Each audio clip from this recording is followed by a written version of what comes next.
Almami Fasciné est membre de la diaspora cabo-verdienne en Côte d'Ivoire. Forte d'un millier d'armes, sa communauté regorge d'entrepreneurs qui souhaitent tirer profit des opportunités d'affaires de leur pays d'accueil vers leur patrie d'origine.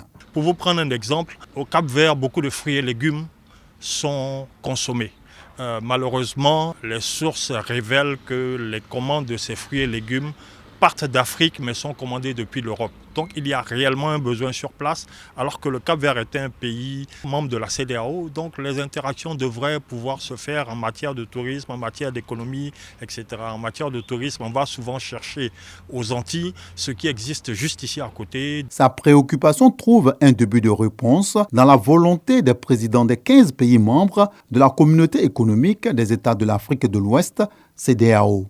La CEDEAO s'organise pour parler des problèmes qui concernent les PME, mais surtout pour parler du rôle des PME dans nos économies, comment on peut développer le financement, comment on peut prendre nos marchandises pour aller au Togo, pour aller au Ghana avec moins de difficultés, comment on peut travailler ensemble pour répondre à des appels d'offres. Après Abuja au Nigeria, Abidjan est choisi pour abriter la deuxième édition du Salon des petites et moyennes entreprises de l'Afrique de l'Ouest.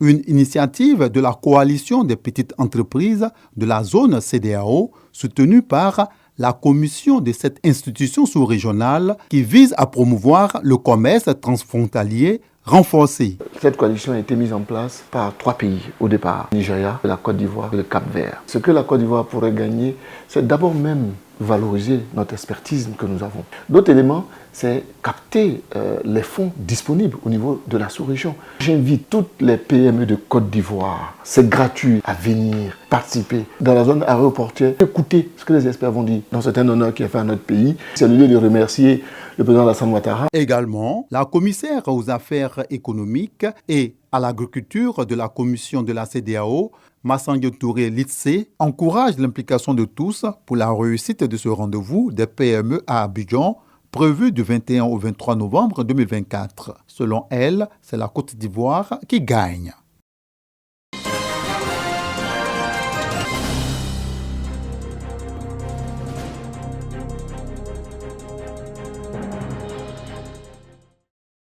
Le MILOP, Mouvement ivoirien pour l'égalité, l'ordre et le progrès, a réuni ses membres dans un cadre solennel sous le signe de la paix, de l'unité et de la réconciliation nationale. Le président du mouvement a rappelé l'importance de chaque acteur de la société dans la construction d'une paix durable et la stabilité du pays.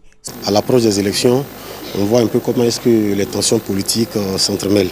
C'est surtout dans cet esprit qu'aujourd'hui nous nous sommes proposés de commémorer cette journée et attirer l'attention de toute la jeunesse de Côte d'Ivoire. Parce qu'en réalité, le peuple ivoirien n'a pas de problème, les ethnies n'ont pas de problème entre eux. Nous pensons que c'est aux hommes politiques de jouer bas la terre. Au-delà des discours, cette journée est aussi l'occasion pour chaque citoyen de prendre une part active à la construction d'une société plus apaisée. La paix, loin d'être un simple mot, est un engagement quotidien, selon Raymond Ndoye Yapi, parrain de la cérémonie. Pour que la paix s'instaure de façon durable, il faut que chacun aime son pays, chacun donne ce qu'il y a de mieux à son pays et que chaque habitant de ce pays soit un artisan de paix. Lors de cette manifestation, plusieurs personnalités qui se sont particulièrement distinguées par leur action en faveur du bien-être social ont été honorées. Ces trophées viennent récompenser des efforts réalisés à travers différentes villes et communes de la Côte d'Ivoire pour promouvoir la paix et l'entraide.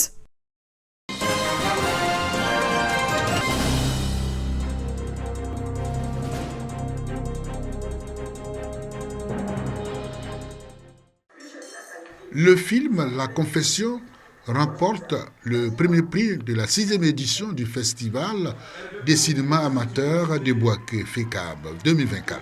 Une compétition culturelle autour du thème jeunesse et cybercriminalité.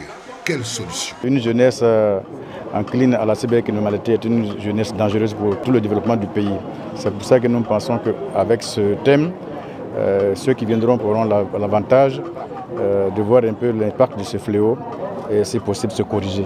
Le lauréat du FECAB 2024, issu de la région de Gbeke, son film a retenu l'attention du jury. On va poursuivre la sensibilisation avec ce petit film-là, toucher encore des personnes à changer de mentalité. Le directeur régional de la culture et de la francophonie de Gbeke, par ailleurs commissaire général du FECAB, se réjouit de la réussite de son organisation. À travers les films réalisés, qu'on puisse trouver d'autres créneaux, d'autres canevas pour les jeunes gens qui ne font rien et qui s'adonnent à ce fléau.